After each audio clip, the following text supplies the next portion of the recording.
Today's story is about the life of Rosemary Pauline West. Rosemary was born on November 29, 1953, in a small town called Northam, Devon. Rose's father was William Andrew Bill Letts.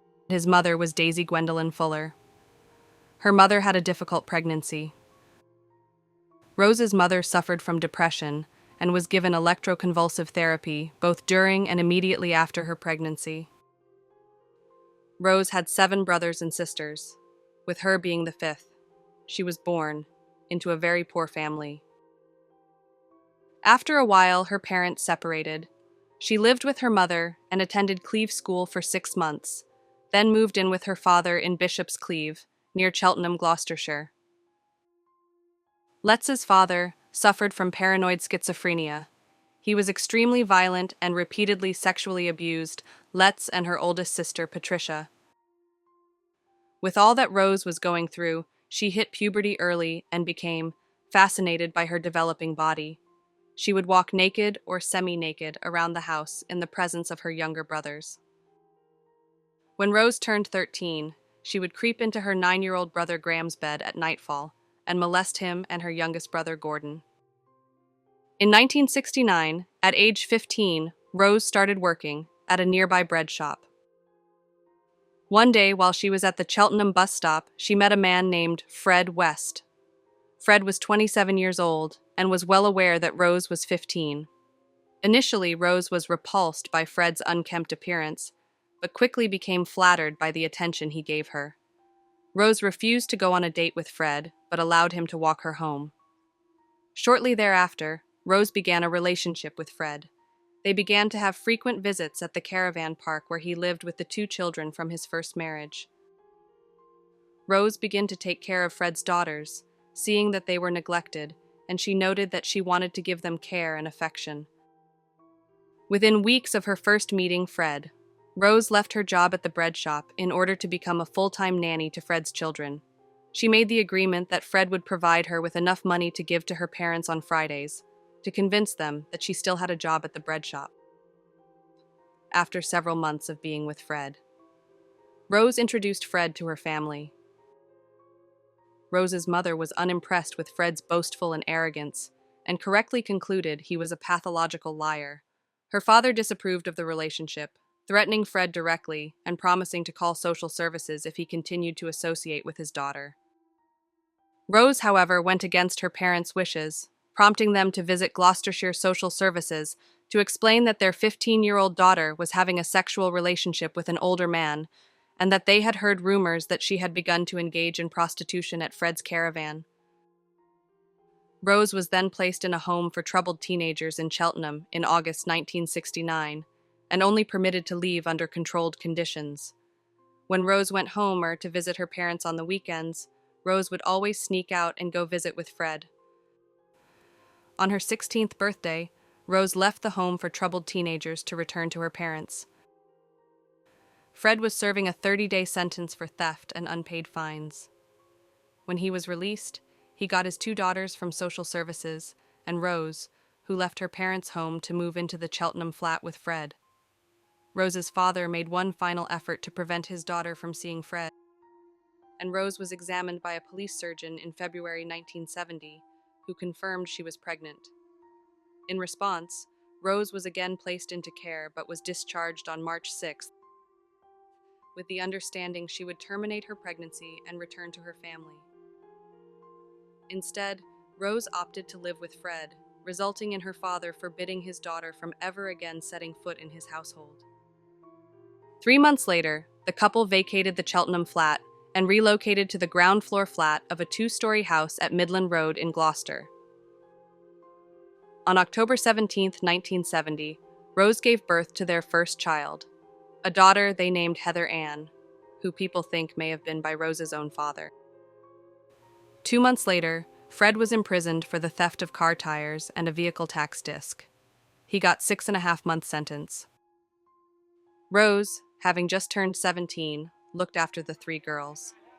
According to Anne-Marie, her and Charmaine received extensive physical and emotional abuse throughout the time they lived under Rose's care at Midland Road.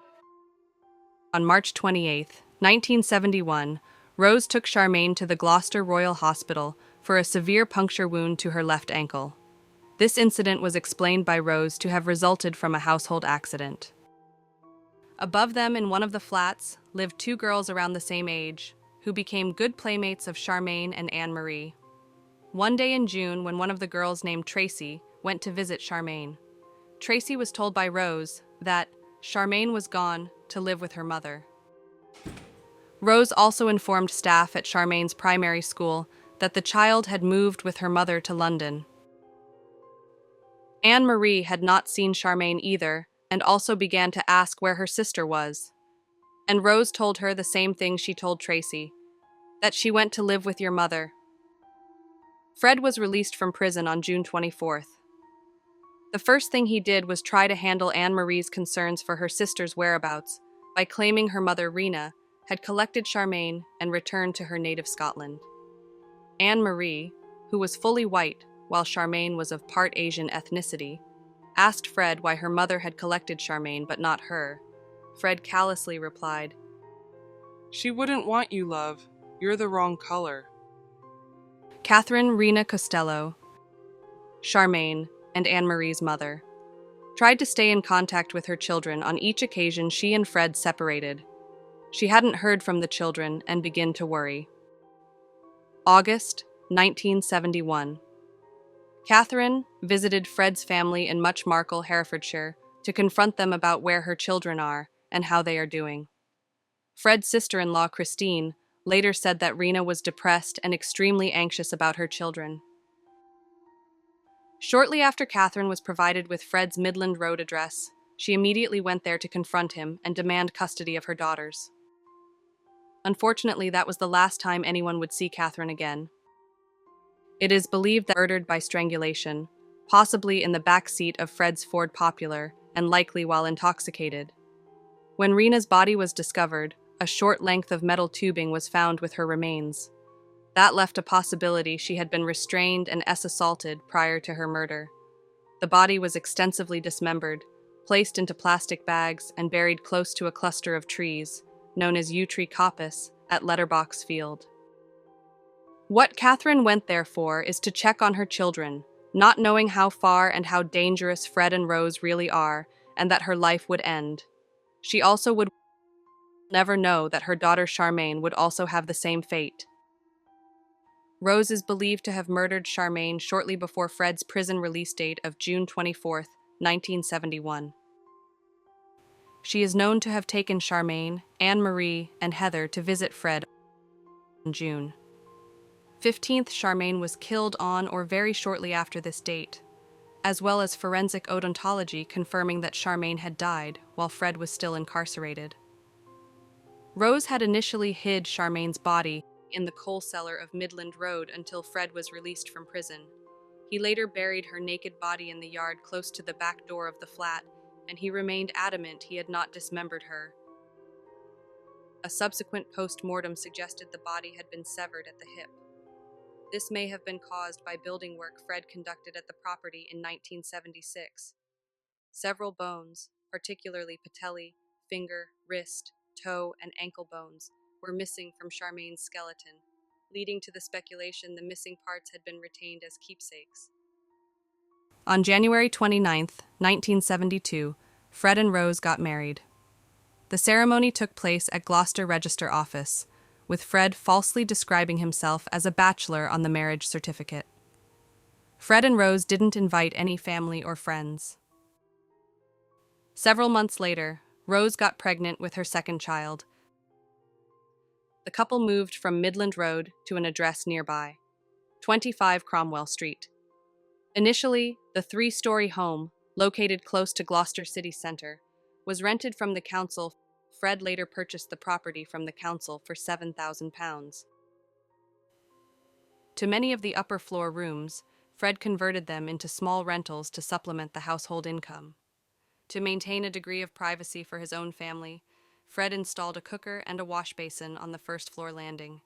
Fred made it very clear to his lodgers to never enter the ground floor where his family lived. Only Fred and his family were permitted access to the back garden of the property. On June 1st, Rose gave birth to a second daughter. The date of her birth led Fred and Rose to name the child May June. Shortly after giving birth to her second child, Rose began to work as a prostitute, operating from an upstairs room at Cromwell Street and advertising her services in a local contact magazine. Fred encouraged Rose to seek clients in Gloucester's West Indian community. In addition to her prostitution, Rose engaged in casual sex with both male and female lodgers within their household, and individuals Fred encountered at his work. She also bragged to several people that no man or woman could completely satisfy her. When engaging in sexual relations with women, Rose would gradually increase the level of brutality to which she subjected her partner, with acts such as partially suffocating her partner or inserting increasingly large items into her partner's body. If the woman resisted or expressed any pain or fear, this would greatly excite Rose, who would typically ask, "Aren't you woman enough to take it?" Rose and her husband took a particular pleasure from taking women beyond their sexual limits. These sessions involving bondage, and her husband wound regularly participate in threesomes with Rose's lovers. The Wests openly admitted to taking a particular pleasure from any form of sex involving a strong measure of dominance, pain, and violence. The room Rose used for her streetwalker work was known throughout the household as Mandy's room, Mandy being the working name Rose used when she was with her clients. Fred made several peepholes so he could watch her entertain her clients. Fred also installed a baby monitor in the room, allowing him to listen from anywhere in the house. The room included a private bar, and a red light outside the door warned when Rose was not to be disturbed.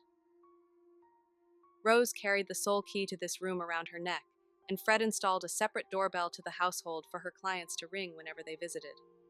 Fred gave Rose his pay, and she controlled the family finances. The money Rose earned from streetwalker work was spent on home improvements. Bill, Rose's father, begins to come back around. He all of a sudden developed a grudging respect for Fred and tolerated his daughter's marriage. Together, he and Fred opened a cafe they named the Green Lantern, and Bill was also known to visit there to solicit his daughter's services. The business didn't last and was soon in foreclosure. By 1983, Rose had given birth to 8 children, and at least 3 of them had been conceived by clients. Fred willingly accepted these children as his own, and falsely informed them the reason their skin was darker than that of their siblings was because his great-grandmother was a black woman. When each of the West children reached the age of 7, they were assigned numerous daily chores to perform in the house. They could not socialize outside the household unless either Fred or Rose were present, and had to follow strict guidelines imposed by their parents, with severe punishment, almost always physical. The children feared being the recipients of violence from both parents, but Rose inflicted majority of the abuse. The violence was sometimes irrational, indiscreet, or just inflicted for Rose's gratification, and she always took great care not to mark the children's faces or hands in these assaults. One of the daughters, Heather, and her younger brother, Stephen, both ran away from home, but unfortunately returned after several weeks of alternately sleeping rough or staying with friends.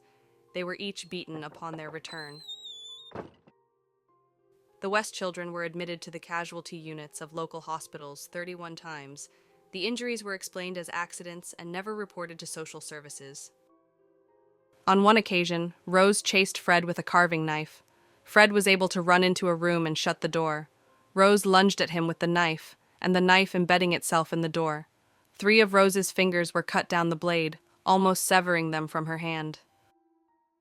Rose calmly wrapped her hand in a towel and said, "Look what you done, fella. You've got to take me to the hospital now." Anne-Marie, who was 8 years old, suffered severe abuse by the two. She was bound to a mattress and gagged so Fred could abuse her, with Rose's active encouragement. Rose explained to the child, "Everybody does it to every girl. It's a father's job." Rose occasionally abused Anne-Marie herself, and took extreme gratification in degrading her with acts such as binding her to various items of furniture before encouraging Fred to assault her. Fred and Rose forced Anne-Marie into prostitution at the age 13, telling clients she was aged 16. Rose was always present in the room to make sure she didn't tell her true age. Rose took Anne-Marie, who was 13 or 14 at the time, to a local pub and gave her several glasses of barley wine. Several hours later, Fred arrived at the pub to collect Rose and Anne-Marie. Once they had left the premises, Anne-Marie was by Rose, who asked her, "Do you think you could be my friend?" before she was assaulted by her father and stepmother. In October 1972, the Wests hired 17-year-old Caroline Owens as their children's nanny. They had picked her up one night on a secluded country road as she hitchhiked from visiting her boyfriend. Learning that Owens disliked her stepfather and was looking for a job, Fred and Rose offered her part-time job as a nanny to the children in their household, with a promise she would be driven home each Tuesday. Knowing Owens's habits of hitchhiking, the Wests formulated a plan to abduct her for their shared gratification. Fred later admitted that this abduction was to assault and likely murder Owens. With Rose's approval, the couple lured Owens into their vehicle. Rose joined her in the back seat, with the explanation she wanted a girls' chat.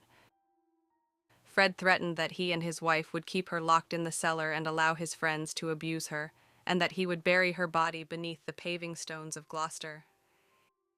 He and Rose then calmly asked Owens whether she would consider returning to work as their nanny. Seeing her escape Avenue, Owens agreed and vacuumed the house to indicate her belief in becoming an extended member of the family. Owens escaped.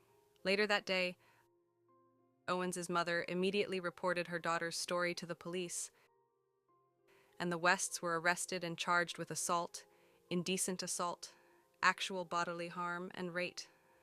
The case was tried at Gloucester Magistrates Court on January 12, 1973. Through all the trauma she endured, Owens decided she could not face the ordeal of giving testimony. All charges pertaining to her ordeal were dropped, and the Wests agreed to plead guilty to the reduced charges of indecent assault and causing actual bodily harm. Each were fined, and the couple were allowed to walk free. When Owens heard this news, she attempted to take her own life.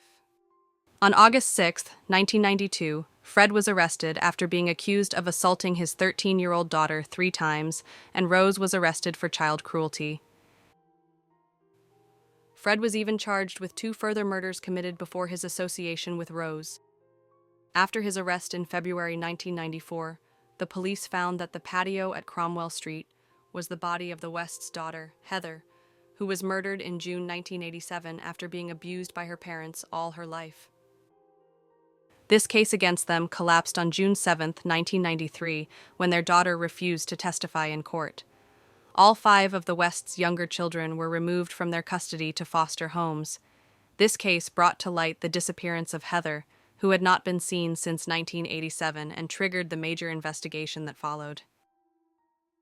It's was said in the investigation by the children that Fred would even taunt his children when they misbehaved by jokingly stating, "If you don't behave, you'll end up under the patio like Heather." Fred killed himself by hanging on January 1, 1995. Pre-trial proceedings in February 1995, Rose pleaded not guilty to 10 charges of murder and 2 counts of rape and indecent assault of young girls, having been dropped with a view for later resubmission, though her counsel conceded that circumstantial evidence indicated Rose's willingness to subject young girls to sadistic physical and sexual abuse. Her trial at Winchester Crown Court began on October 3, 1995. Prosecution witnesses included Cromwell Street lodgers, victims' relatives, Rose's mother Daisy and sister Glenys, and surviving victims including Anne-Marie West, Catherine Halliday, a former lover of Fred and Rose, Caroline Owens, and a Miss A, who had been sexually assaulted at age 14 by Fred and Rose in 1977, and who described Rose as the more aggressive perpetrator of the two. Neighbors described Charmaine's 1971 disappearance while Fred was imprisoned. Rose denied murdering any of the victims and insisted that her husband had committed the criminal acts alone, but the circumstantial evidence that mounted against the couple was considered sufficient to prosecute her for 10 murders, those of the young women whose bodies were found at Cromwell Street, and of Charmaine West. Rose's counsel, Dick Ferguson, tried to discredit prosecution witnesses as either having financially exploited their connection to the case or motivated by grudges. Owens, though admitting to receiving £20,000 for her story, described her extreme survivor's guilt. "I only want to get justice for the girls who didn't make it. I feel like it was my fault." Rose claimed she never met 6 of the victims buried at Cromwell Street and knew very little of her assault on Owens. When shown photographs of the victims buried in the cellar and asked whether she recognized any of their faces, Rose's face turned bright red and she repeatedly stuttered as she replied, "No, sir." After 7 weeks of evidence, the judge instructed the jury, emphasizing that circumstantial evidence can be sufficient for a finding of guilt, and that if 2 people take part in a murder, the law considers them equally guilty, regardless of which of them did the deed. On 21st and 22nd November 1995, the jury returned unanimous guilty verdicts for all 10 murders. Mr. Justice Mantell sentenced Rose to life imprisonment, emphasizing that she should never be paroled. The Lord Chief Justice later decided that she should spend at least 25 years in prison, but in July 1997, Home Secretary Jack Straw subjected Rose to a whole life tariff.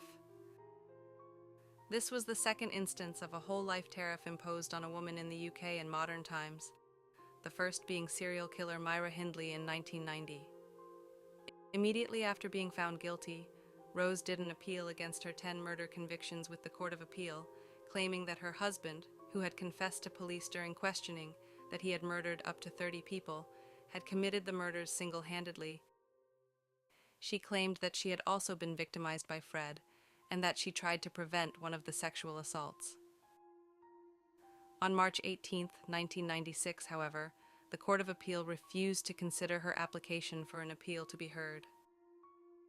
In September 2001, Rose announced her intention not to lodge further appeals against her convictions while maintaining her innocence. Rose was incarcerated at HM Prison Bronzefield, Middlesex, as a Category A prisoner. She was later transferred to HM Prison Low Newton in County Durham, where she will spend the rest of her life. Thanks again for watching, and please don't forget to subscribe.